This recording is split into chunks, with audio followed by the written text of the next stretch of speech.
En tous les cas, bonsoir à tous, mesdames, messieurs, chers amis. Alors c'est à moi qui revient l'honneur de vous accueillir ce soir à notre réunion. Donc cette réunion, c'est une rencontre plutôt thématique et participative. C'est pas la grande messe où on vient écouter des conférenciers, bouche bée, et puis on repart nourri certainement, mais où on a peu participé. C'est pas vraiment notre méthode de travail. Donc nous, d'ailleurs, je vais plutôt dire un petit mot quand même sur l'association Montluçon des Demain, parce que je me plais toujours à le rappeler, surtout quand il y a des nouvelles têtes. Montluçon des Demain, c'est une association, certes, mais c'est surtout un collectif. C'est un collectif de citoyens investis, engagés dans leur cité, tant d'un point de vue d'ailleurs professionnel qu'associatif que personnel. Et surtout, ce sont des citoyens qui ont à cœur de travailler autour des thèmes qui pourraient valoriser leur territoire et ouvrir le champ des possibles sur ce territoire. Plutôt que de se dire « cette ville est en train de s'effondrer, il ne se passe plus rien », puis de pleurer un peu, quoi. On essaie de voir quels sont les atouts de ce territoire, on connaît ses faiblesses, et on essaie d'en faire quelque chose de ça. Nous, c'est notre objectif principal. Alors, on a initié des rencontres avec les Montluçonnais, on travaille différemment maintenant. Maintenant, on travaille en faisant 2 réunions par an, à peu près tous les 6 mois. La dernière a eu lieu en novembre 2014, si je ne me trompe pas, c'était bien novembre, hein. D'accord. Et c'était à propos des enjeux des usages numériques sur notre territoire. Alors à propos de ça, il y a eu des suites, mais c'est pas moi qui en parlerai, je pense que Valérie en dira quelques mots tout à l'heure dans sa présentation. Ce sont de bonnes suites d'ailleurs. Comme quoi, quand on travaille à certains projets, eh bien, ça peut être attractif. Et aussi, vous parlez un petit peu de la marque de fabrique, un petit peu de Montluçon des Demain, parce que Montluçon des Demain, c'est quand même la recherche, la mobilisation, la valorisation et surtout la prise en compte de l'expertise citoyenne. Parce que tout à chacun est capable d'amener un point de vue sur quelque sujet que ce soit. Et nous, on prend vraiment tout ça en compte, on mutualise, on échange autour de tout ça, quel que soit le degré d'expertise. Il n'y a pas quelqu'un qui est plus idiot qu'un autre, simplement on n'a pas les mêmes approches, donc on ne peut pas avoir toujours le même point de vue, mais c'est l'addition de tout ça qui va faire un petit peu notre force. Alors ce soir, le thème, c'est quelle politique pour une meilleure attractivité. Alors moi, personnellement, je ne vais pas déflorer le sujet. Martine Sénégas nous dira quelques mots à ce propos. Ensuite, Valérie Thérin-Morand, qui est une spécialiste de la cohésion sociale et de la politique de la ville, nous présentera les clés pour l'attractivité du territoire. Ensuite, ça va se passer dans un autre temps. Alors ça va être un petit peu démonstratif, certes.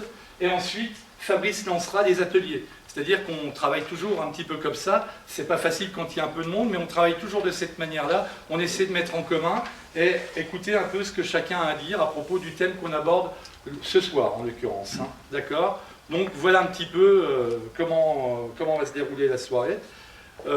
Autrement, je dirais que pour conclure, je ne connais pas un élu ou un habitant d'un territoire qui n'a pas envie que l'endroit où il vit devienne un peu attractif, quoi. Je crois que tout le monde a envie de ça, alors que ça soit d'un point de vue économique ou culturel, on a tous envie qu'il se passe quelque chose sur notre territoire.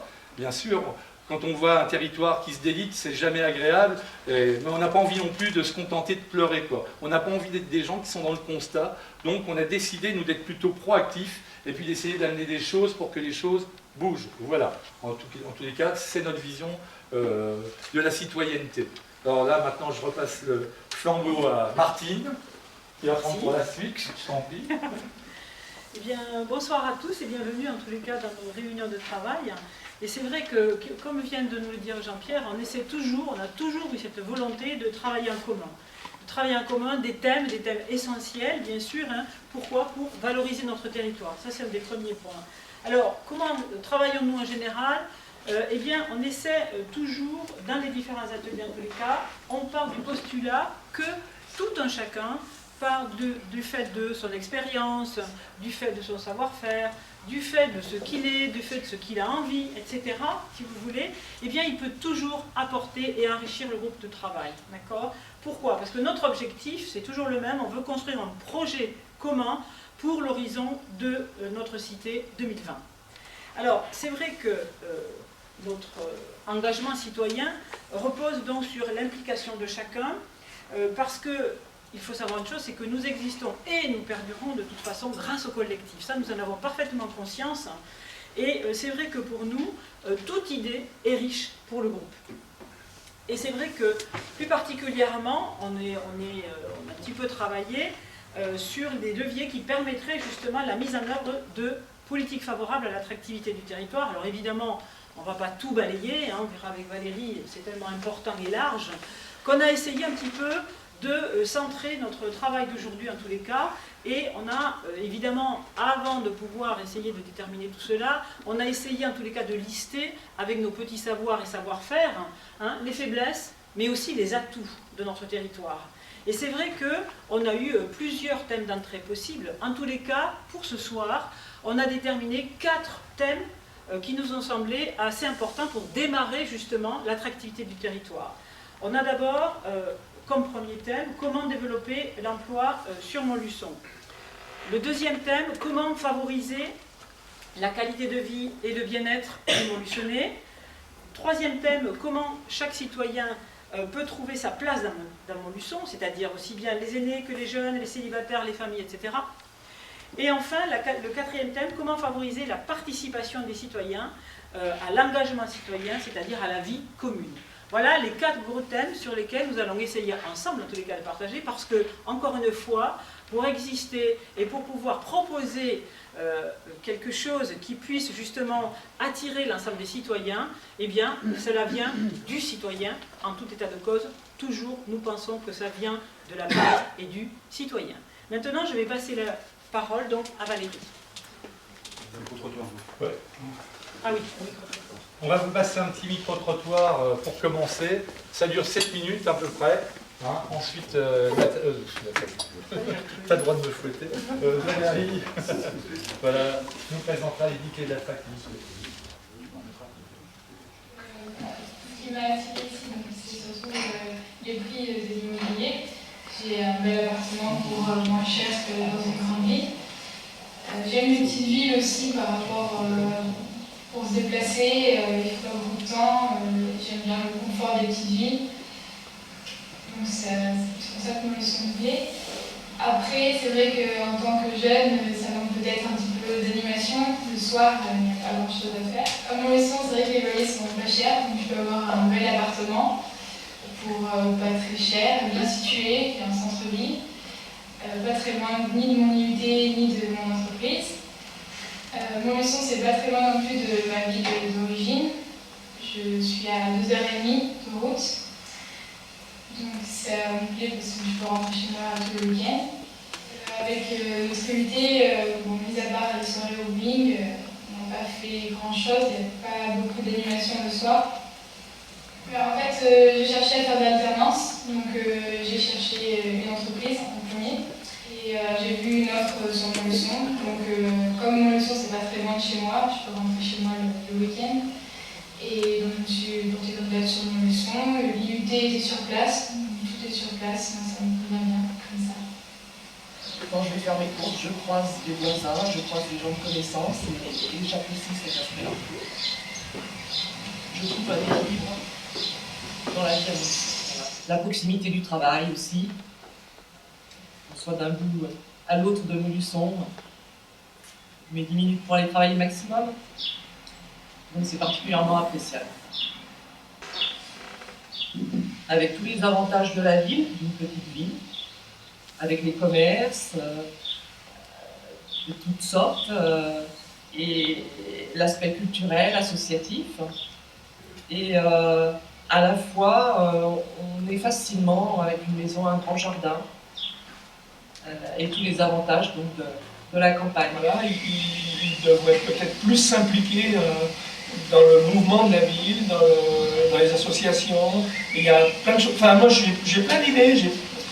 Je m'intéresse à beaucoup de choses et je trouve dommage de voir cette ville en manque de dynamisme alors qu'elle a plein d'atouts et qu'il suffit que quelques personnes se bougent, se rencontrent pour qu'on puisse créer plein d'animation et plein de bon vivre ensemble à Montluçon, parce que ça c'est important. C'est une ville qui s'y prête, c'est une ville qui est douce, qui vraiment se prête à ce genre d'échange, et on a un atout. J'ai l'impression que cette ville a des atouts et que les Montluçonnais ne le voient pas. Et là, je pense que c'est aux Montluçonnais de prendre leur vie en main, et qu'ils se la réapproprient. Voilà. Montluçon, elle est aux Montluçonnais, et à tous ceux qui veulent venir à Montluçon, eh ben, ils seront bien accueillis et ils auront notre soutien pour développer quelque chose et puis faire connaître notre région, parce que Montluçon, c'est une petite ville, mais il y a une belle région autour. On a pu avoir une évolution professionnelle et on a pu avoir des postes de praticiens hospitaliers. Et les enfants se sont bien intégrés à l'école. Et c'est aussi un point fort à Montluçon, le fait que c'est pas une très petite ville, mais pas une grande ville non plus. Donc c'est assez sécurisant pour les déplacements pour les enfants. Il y a beaucoup d'activités aussi, donc tant sportifs que de loisirs. Et même si on dit on n'est pas loin de tout, en fait on est 4-5 heures pour arriver dans les 4 coins de la France. C'est que pour notre développement, Montluçon, ça représente un pilote technique et un pilote économique. On louait des baies dans un data center au nord de Paris et dans un data center au nord de Grenoble. Aujourd'hui, on veut monter un peu dans l'échelle de valeur et avoir notre propre data center. Et aujourd'hui, la technique nous permet de monter des petits data centers. Et l'ambition qu'on a chez WeGive, c'est de trouver une ville dans laquelle on aura développé un réseau d'affaires, trouver une ville de taille moyenne pour développer ce pilote, de façon à ce que derrière, on puisse roder en 2-3 ans ce modèle-là, modèle technique et modèle économique, pour développer ce modèle dans une dizaine de villes moyennes de France. Donc Montluçon, c'est la bonne opportunité pour nous, à travers le réseau qu'on a commencé à développer, pour trouver de 50 ans. C'est profiter aussi effectivement de la taille moyenne de la ville, qui effectivement dispose de moyens aujourd'hui immobiliers qui peuvent être intéressants en termes financiers, qu'on ne retrouve pas dans des grosses améliorations, puisqu'effectivement les coûts de l'immobilier sont une vraie problématique dans des villes comme Lyon et Grenoble aujourd'hui. Hein, tout de suite, ça fait monter nos coûts d'exploitation derrière d'une façon importante, donc là on pourrait retrouver des coûts qui seraient intéressants. Ouais, parce qu'on est convaincu qu'en mettant en place un data center, à côté de ça, il va y avoir de la fibre très haut débit. En mettant en place un data center, on est convaincu qu'on va créer un effet d'aubaine, on va créer un appel d'air et on va voir se développer des sociétés, des auto-entrepreneurs, des indépendants, mais aussi des sociétés qui vont fleurir adossées à ce pôle d'attractivité multimédia. Leur mission aussi, c'est effectivement que la ville puisse mettre à disposition, à ce data center, un pôle d'attractivité multimédia qui se traduit par quoi? Qui se traduit par un espace de coworking, des bureaux mis à disposition, un petit centre d'affaires multimédia mis à disposition de personnel qualifié qui pourront développer des activités multimédia, du web et du graphisme, etc. Et profiter des moyens qu'on leur mettra en œuvre à travers le data center et la fibre très haut débit. Et attirer de nouveaux métiers, puisque effectivement le fait d'avoir du numérique à portée de main, ça va forcément, on le voit d'ailleurs, hein, c'est flagrant sur tout un tas de villes, c'est flagrant, ça va attirer forcément des nouveaux métiers qui sont possibles que quand on a de la technologie de ce niveau-là. Merci à eux pour leur témoignage.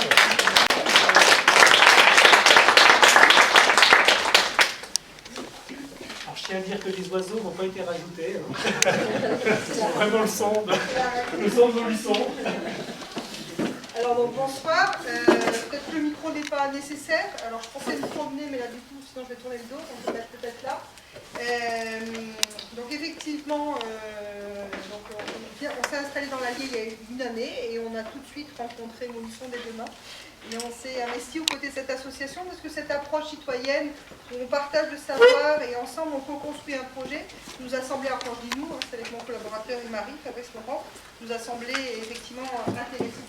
Donc connaître pour agir, alors comme on dit tout à l'heure, ce qui est important, c'est que l'attractivité du territoire, c'est un sujet très très large. Donc là, je vais vous faire un plan large. Et ce soir, on va faire un boom sur 4 thèmes. Mais je vais quand même vous faire ce plan large parce qu'il me semble important pour pouvoir... on va travailler là sur ces 4 thèmes, mais pendant 4 ans, on aura le temps de travailler sur d'autres thèmes. L'idée, c'est que ce soir, on puisse mieux appréhender les mécanismes pour ouvrir les portes de Montluçon. Je les ai appelées les clés. Les 10 clés de l'attractivité, parce que l'idée c'est comment on peut ouvrir ces portes. Les 10 clés, c'est les mêmes sur n'importe quel territoire. Par contre, vous allez décider la forme de ces clés. C'est-à-dire qu'il y a 10 serrures pour ouvrir un territoire, qu'on a pu identifier à travers nos différentes recherches, etc., qu'on a pu mettre en œuvre sur différents territoires, et vous allez les décliner par rapport à la réalité de votre territoire. On va vous donner quelques éléments, vous avez votre expertise d'usage, nous on va vous donner quelques éléments, quelques données chiffrées, quelques éléments pour mieux appréhender le questionnement, et après on fera un zoom tout à l'heure. Donc on passe à quelques éléments chiffrés, on va aller très vite, donc les informations seront sur le site de Montluçon des 2 maps. Donc vraiment l'idée c'est d'aller vite, on passe vite, donc vous savez que la population a baissé sur ce territoire, on a quand même une population plutôt vieillissante, donc 26% 65 ans et plus, donc VS, donc les premiers chiffres que j'ai mis entre parenthèses, c'est le niveau régional, et le deuxième chiffre, c'est le niveau national. Donc si on compare par rapport au niveau régional, ça nous fait presque 8 points d'écart sur les plus de 65 ans. On passe à la suite. Donc un nombre de retraités important. Parmi les 15 à 64 ans, on a 68% d'actifs, ce qui est, et 31% d'inactifs, ce qui est donc au-dessus de la moyenne régionale et nationale. Donc un taux de chômage de 18%, au niveau régional 11%, 12% au niveau national.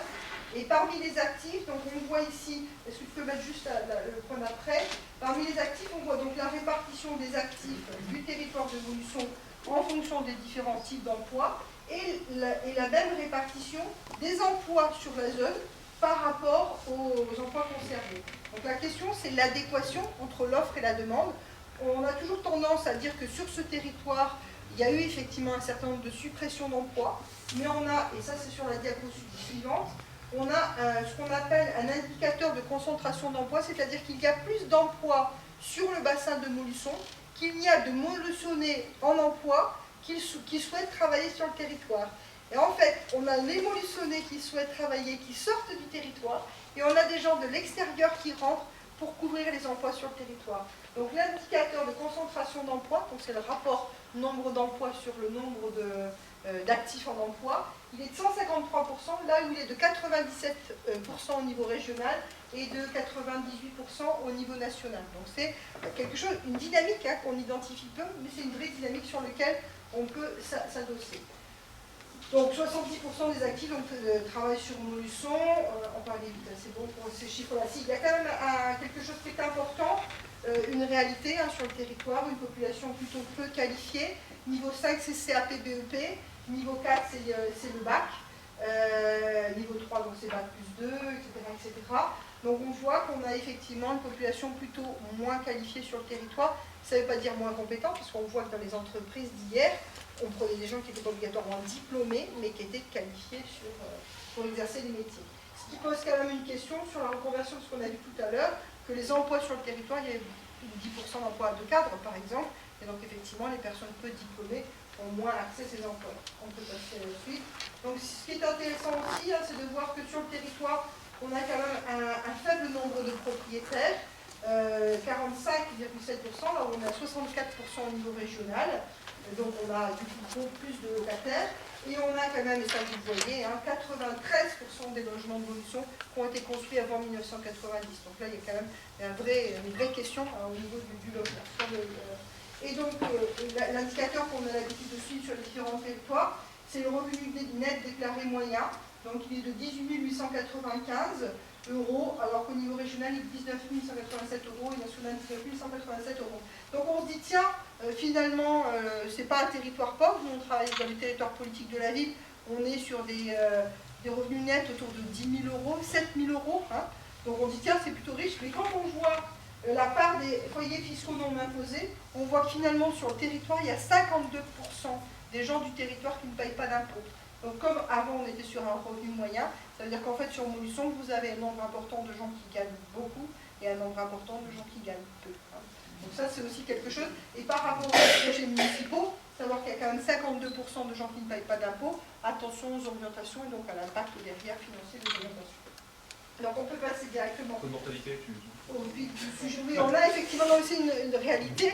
On a par rapport à d'autres territoires un taux de mortalité, alors c'est pas lié au vieillissement, c'est un taux de mortalité supérieur à ce qui est attendu, entre guillemets, c'est pas, sur ce territoire-là, donc il y a une question de santé qui est aussi une question importante.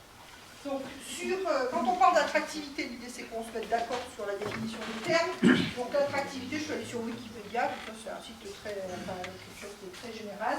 Donc l'attractivité d'un territoire, c'est sa capacité à attirer à un moment donné l'implantation de facteurs de production. Donc les facteurs de production, c'est le capital, donc les sociétés, mais aussi la main-d'œuvre. Est-ce qu'on veut attirer des habitants, des touristes? Et ça, je pense que c'est vraiment ce qu'il faudra retenir de ma présentation, c'est qu'en fonction des choix qu'on fait, ça a un impact sur, si on veut faire venir l'entreprise polluante mais qui va créer des tonnes d'emplois, on ne fait pas venir les touristes.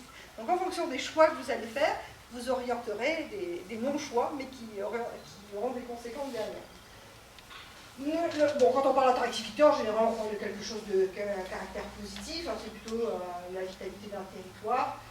Mais attention, on voit bien, il y a une enquête nationale qui a été faite, une ville comme Paris par exemple, elle est plus attractive. À un moment donné, il y a des seuils, les grandes villes sont plus attractives. Donc vous avez la chance d'être dans une ville qui a un seuil, qui attire aussi des gens, comme en témoignait Marie-Aline dans la vidéo, voilà, parce qu'il y a cette proximité, c'est la petite ville, la ville à taille humaine. Sur des critères qui sont supposés renforcer l'attractivité d'un territoire, il y a le bon réseau, être bien connecté, l'offre d'emploi, la sécurité des biens et personnes, la météo clémente, la proximité des ressources naturelles, la qualité de vie, et ça on aura un groupe de travail là-dessus, la fiscalité qui va être jugée favorable ou défavorable, la présence et l'accessibilité de nombreux services sociaux, médicaux, culturels, administratifs, et une densité importante d'établissements d'enseignement supérieur.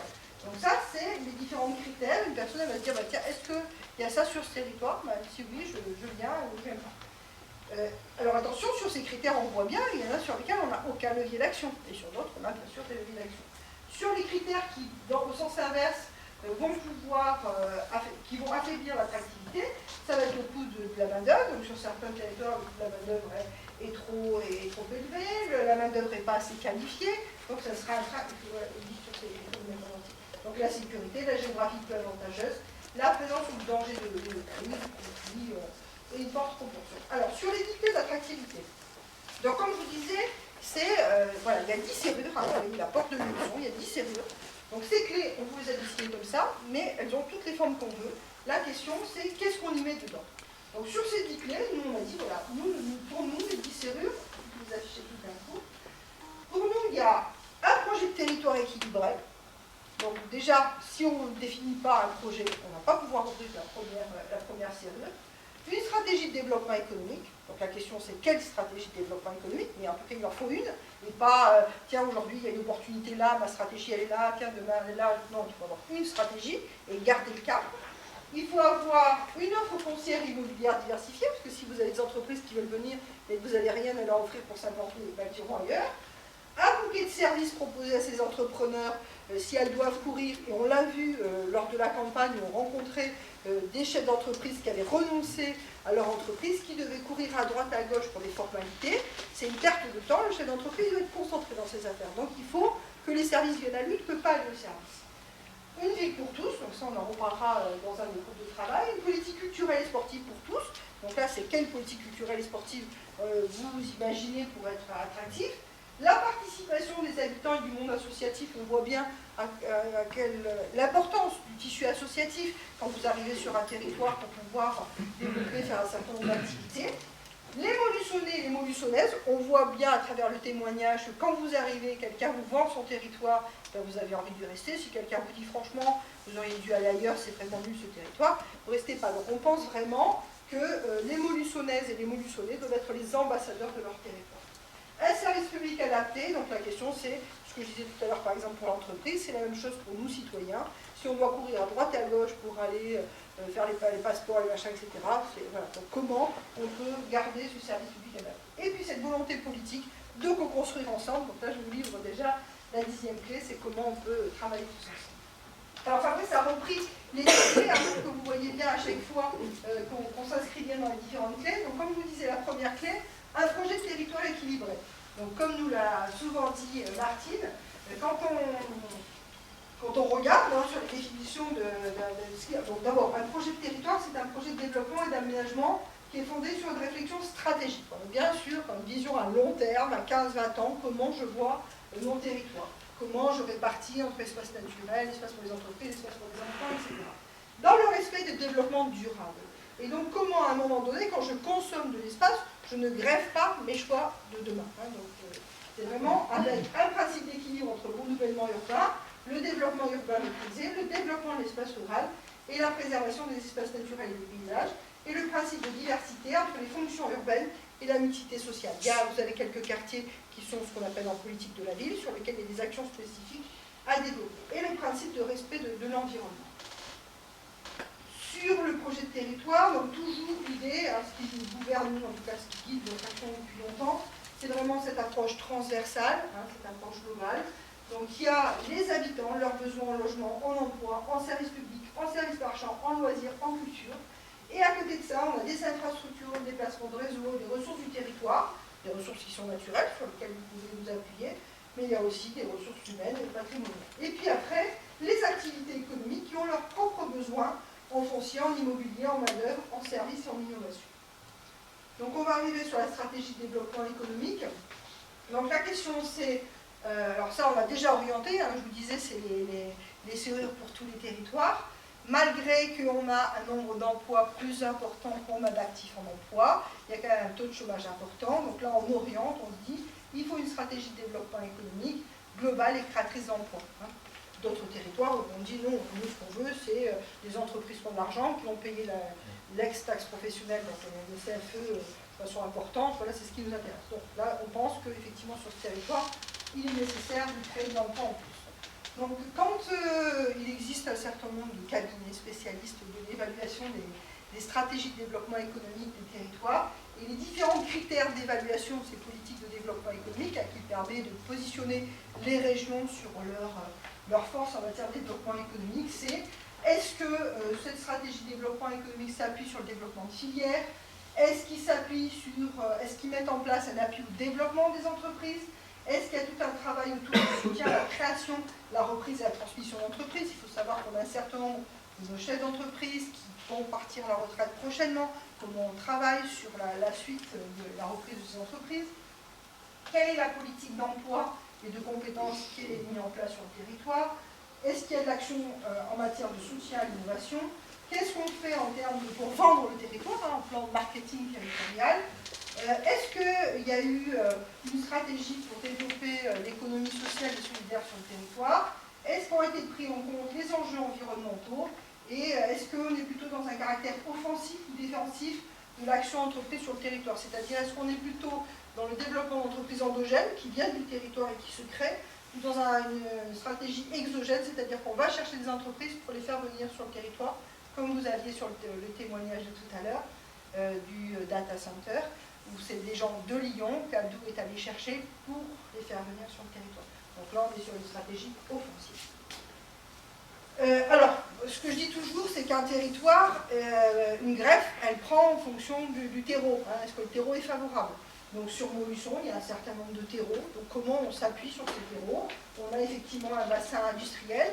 Et effectivement, il y a eu plus d'industries hier, mais il y a encore des industries. Donc comment on s'appuie sur ce bassin industriel? On a regardé là, sur les indicateurs d'attractivité, on a quand même un nombre d'emplois ouvriers de l'industrie important, même si l'essentiel de l'économie de Montluçon est ce qu'on appelle une économie présentielle, c'est-à-dire qu'elle est liée à la consommation des ménages. Vous avez donc une filière chimie, vous avez la nouvelle technologie, on disait c'est d'appuyer sur ces richesses du territoire, mais dire voilà, il y a un terreau quand même, on s'appuie sur quelque chose Dès demain, donc l'implantation d'un data center, donc on en a parlé tout à l'heure, donc juste la boucle par rapport à ce que disait Jean-Pierre. Donc effectivement, le débat citoyen que nous avions eu en novembre, les personnes, le directeur de WIDIP était venu présenter son projet. Là-dessus, Abdou les a fait rencontrer, ils ont rencontré un certain nombre de personnes de l'agglomération et de la ville, et a priori, il semblerait qu'ils aient trouvé un lieu pour s'implanter sur Montluçon. Donc d'une réflexion de novembre, on arriverait à une concrétisation. Donc on a aussi comme terreau la filière agroalimentaire, la filière environnement et la filière régulation. On passe à la suite. Sur la troisième serrure, la troisième clé, le foncier de l'immobilier. Donc il y a aujourd'hui, effectivement, un certain nombre de zones d'activité, il y a du foncier disponible. A priori, ce que le témoin nous dit, a le prix de l'immobilier moins cher que sur d'autres territoires. Donc autant d'atouts pour attirer des entreprises. On peut passer au quatrième.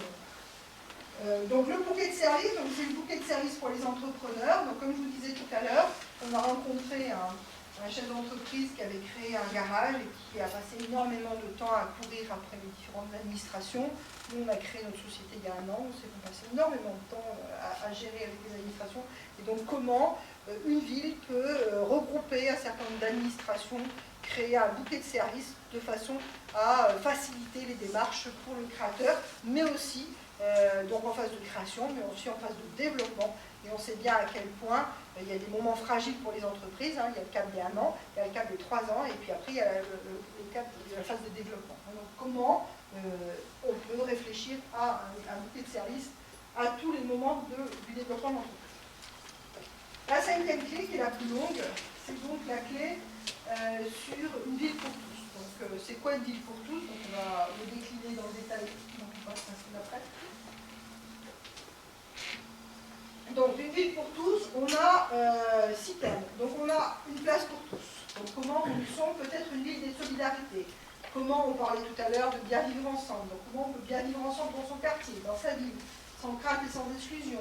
Comment on peut favoriser la mixité, les rencontres, le vivre ensemble, quel que soit son âge. On a vu qu'il y avait une partie importante de personnes âgées. Comment les uns et les autres peuvent se rencontrer. Comment on peut adapter la ville aux usages et aux attentes. Articuler des différentes populations. Vous voyez la jeune fille qui disait mais il manque peut-être de lieux pour sortir. Donc voilà, les jeunes qui vont venir faire des études ici vont chercher des lieux festifs. Les personnes âgées vont peut-être chercher un parc. Enfin voilà, chacun va avoir donc comment à un moment donné les envies des uns et des autres peuvent se rencontrer et faire un projet commun. Comment on peut adapter, comment on peut rendre accessible l'ensemble des services proposés par la ville à tous. Donc ça, cette thème, la place pour tous, ça sera un des groupes de travail sur lesquels on va vous inviter tout à l'heure.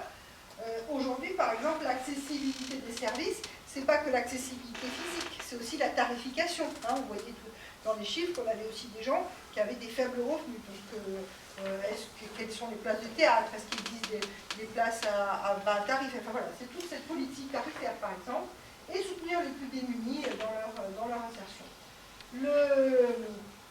Dans cette clé Une ville pour tous, le deuxième point, c'est un toit pour tous. Alors ça ne veut pas dire un toit pour tous, mais un toit adapté à chacun. C'est-à-dire qu'en fait, dans le logement, on dit qu'il y a un parcours résidentiel. Je viens de la rue, j'accède à la propriété. C'était le rêve idéal de tout le monde, accéder à la propriété, ce qui n'est pas obligatoirement le cas. Et donc la question, c'est est-ce que je trouve à chaque étape de mon parcours une offre qui correspond à mon besoin? Si nos enfants, quand ils cohabitent, ne trouvent pas un loyer intéressant sur ce territoire, ils vont quitter ce territoire. Et donc, on aura effectivement qu'un territoire vieillissant. Si les maisons ne s'adaptent pas aux personnes vieillissantes, on aura des personnes âgées qui quitteront le territoire. Donc, la question, c'est vraiment d'adapter en qualité, en quantité et en adaptabilité les différents logements et la politique de logement pour que chacun trouve ce dont il a besoin. La réussite éducative, donc on a bien vu à quel point c'était un enjeu quand on regarde les niveaux scolaires des 4-64 ans. Donc comment, alors nous, ce qu'on défend, c'est cette idée de comment une ville peut être ville éducatrice. On a bien conscience que c'est l'éducation nationale qui enseigne à l'école. Mais une ville, elle a, sur le programme de réussite éducative, sur un certain nombre de dispositifs, elle a énormément de leviers pour favoriser la réussite éducative de tous. Et nous, on pense que c'est vraiment de tout. C'est-à-dire que quand on fait des activités auprès de l'âge d'or, on peut faire des activités culturelles. On n'est pas, quand on fait des activités auprès des adolescents, on peut faire des activités éducative. On n'est pas obligé de faire des activités que dans le mode consommation. Donc c'est aussi dans cette idée-là qu'il nous semble intéressant de réfléchir. Comment, et notamment dans le cadre de la réforme des rythmes scolaires, les villes ont été clairement positionnées dans le cadre des TAPS, etc., même s'il y a eu plein de débats autour de cette réforme, on pense que c'est un moyen pour les villes de dire, ben moi j'ai mon projet éducatif, j'ai mes messages à faire passer, comment je les fais passer pendant ces temps-là. Bon, après, il y a tout ce qui est classique sur l'accompagnement, l'aide de devoirs, etc. Et puis comment le loisir, la culture et le sport peut favoriser le développement de l'autonomie, le renforcement du lien social, et puis tout ce qui est autour du lien intergénérationnel. Sur l'emploi de proximité, donc sur la ville pour tous, comment on peut rapprocher, donc on voyait qu'on avait beaucoup d'emplois sur le on avait de l'emploi sur le territoire, qu'on avait de l'actif qui cherchait de l'emploi, et que finalement le rapprochement il ne se faisait pas obligatoirement. Comment on peut faire pour rapprocher ces emplois des besoins des entreprises, comment on peut renforcer et coordonner l'accompagnement des demandeurs d'emploi du territoire, comment on peut favoriser l'implantation des entreprises, dont on voyait sur des offres globales, comment on peut engager les entreprises dans des projets de territoire. Enfin, voilà, il y a un certain nombre de listes de choses qui permettent de travailler. Par exemple, tout à l'heure, on parlait du fait qu'on avait un pourcentage important de personnes âgées, mais il y a tout ce qu'on appelle la silver economy, cette économie du vieillissement, qui est vraiment une richesse pour un territoire. Donc, comment on voit certains indicateurs comme une faiblesse, mais aussi comme une force du territoire. Alors, donc, l'avant-dernier thème de la ville pour tous, c'est la vivre en santé. On a vu sur les indicateurs avec cette mortalité précoce importante, il est important de se positionner sur la santé. Alors attention, quand on parle de santé avec un grand S, c'est la santé selon la définition de l'Organisation mondiale de la santé, c'est-à-dire le bien-être, c'est pas je suis malade, je suis en bonne santé.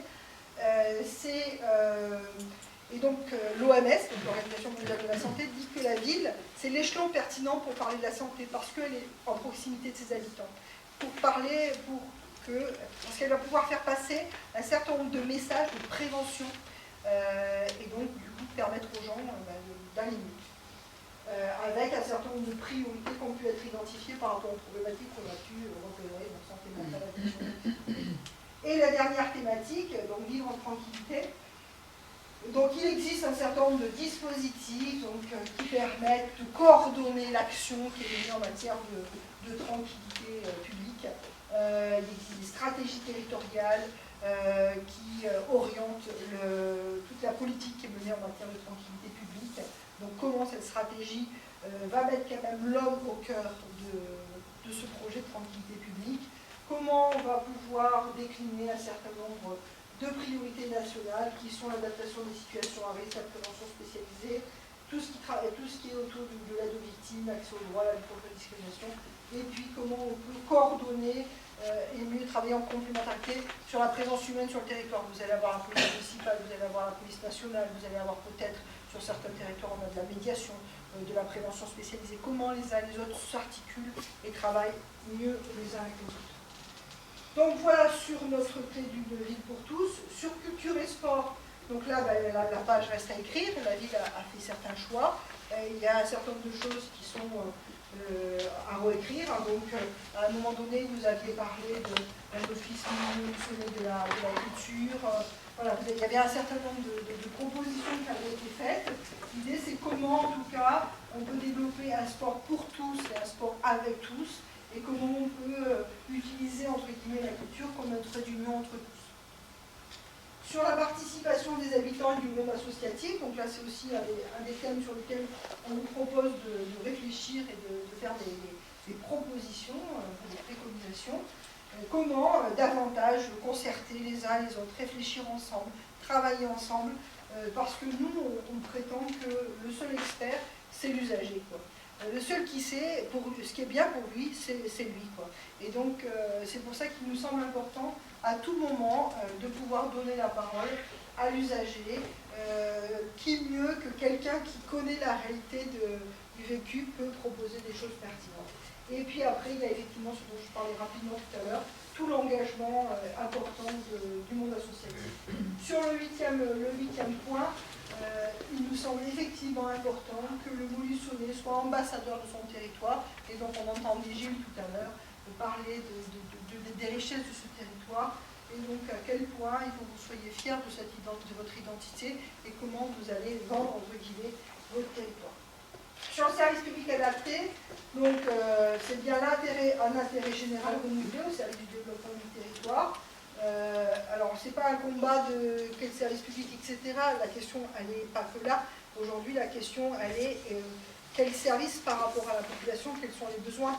Quand on voit sur certains territoires que la CAF, elle est ouverte qu'une demi-journée par semaine, qu'on peut appeler que le 0800 pour pouvoir obtenir un rendez-vous, et que le 0800, quand on n'a que des portables, ça coûte énormément, très très cher, et que du coup on n'arrive pas au service, il y a vraiment comment on peut, alors il existe des maisons de service public, comment on peut développer une offre de service adaptée aux besoins du territoire. Et puis après, on a là, quand une ville se met en route, quand un projet se met en route, les agents sur lesquels la ville s'appuie, c'est donc les agents municipaux, et comment effectivement ces agents municipaux sont écoutés, comment on s'appuie sur leurs propositions, sur leurs diagnostics, parce qu'eux aussi savent quels sont les besoins du territoire et les besoins des usagers. Et puis le dernier point, c'est ce qu'on fait aujourd'hui, c'est cette volonté politique de co-construire en mobilisant l'expertise citoyenne.